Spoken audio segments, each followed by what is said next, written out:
Hello. So, sorry that I've been really bad about my schedule this semester so far. I've had issues. Mostly, I left my laptop charger and my camera charger, which is at home, when I came up here, which is why I'm using my computer's camera right now. And I will be for the next couple of weeks. I'm going back home at the end of the month, and so I'll hopefully remember to get it then. But between that, I wasn't able to edit my last video, and with the start of the semester, things just being kind of crazy. But my point is, I'm going to be trying to do better now from here on out, so here's hoping. So today I'm going to talk about Rainbow Rowell's Landline, which I actually read at the end of January, so it's been a little bit since I've read it, but I still wanted to talk about it, so forgive me if I forget a couple of names of characters or something like that, but I think we'll be good. Spoiler alert, by the way. So first the characters, and obviously the main character, Georgie. I don't really know what I think about Georgie. She's not like the most three-dimensional, and not that she's not three-dimensional, but she just doesn't have a ton, I guess.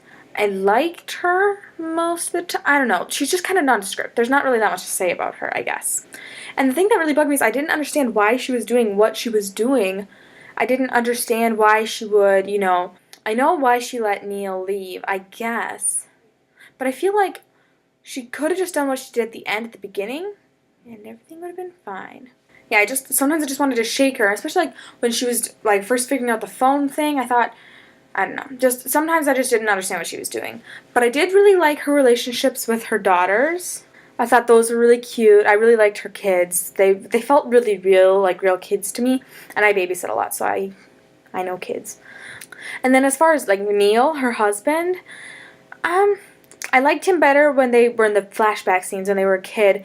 I felt like if he had just talked to Georgie, then everything would have been fine because she would have understood. She would have listened. He never even said that he was unhappy. He never even did anything. So of course you can't solve your problems if you don't talk about them. That's just stupid. I feel like this entire book wouldn't have happened if they had just been more vocal with each other and just talked to each other, and if they acted like real people do. Would have been fine. The other characters, I liked her like half sister. She was fun. I liked her little story was good. Her mom was funny. Although I think I liked the side characters more than I liked the main characters. But fortunately, this is a story that doesn't really need to have good characters because it is just such a great idea. The idea of having a phone that can call back in time is so great, and the idea of then they were arguing in the past, and he didn't call her for a whole week, but then it turns out they were talking, and that's why he came back and he proposed to her, and all of that.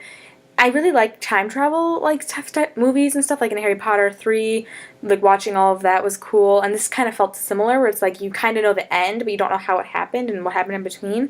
So I liked that. I thought that was really cool. So yeah, it didn't really matter what happened with the characters. I mean, they did matter, but I don't know, I just didn't feel like they were super necessary. As far as writing style goes, I love Rainbow Rowell. I always, ever since I first read Eleanor and Park, a year ago or so, I have loved her. I read Eleanor and Park, Fangirl, and now this one, and I haven't read her other one yet. I plan to eventually. I just haven't gotten around to it yet. But yeah, Landline is probably my least favorite of her books. Not that it isn't a bad book per se, because like I said, I really like the story. It's just the characters were not as good as... Because usually she makes such great characters that are so colorful. I don't really know what happened with these ones. I don't know. But it was still pretty good, and it has the same humor that her other books do. For example, the pug giving birth scene, it made me laugh out loud. I was visiting Alex when I was reading it, and I was sitting in the student union or whatever while he was in class, and I just started laughing out loud, and it was kind of awkward, but it was so funny I couldn't help it. When Georgie went to tell her sister that the pug was giving birth, and her sister's like, well, she's having a C-section in 2 weeks, and Georgie's like, well, okay, I'll go tell her that then. And then when the pizza girl was helping, and it just was really funny. It made me laugh so much. Stuff like that. So there was really good aspects of this book. It just wasn't the characters so much as what was happening in the story.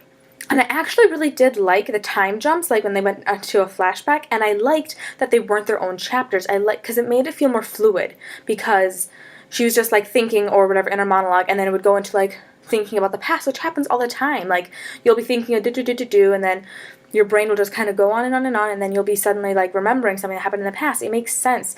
And I don't really like it when there's time jumps and the chapter heading says, the year or whatever, and that's the only way that you know that there was a time jump, because I tend not to read the chapter names. I don't really pay attention to the chapter breaks and stuff when I read.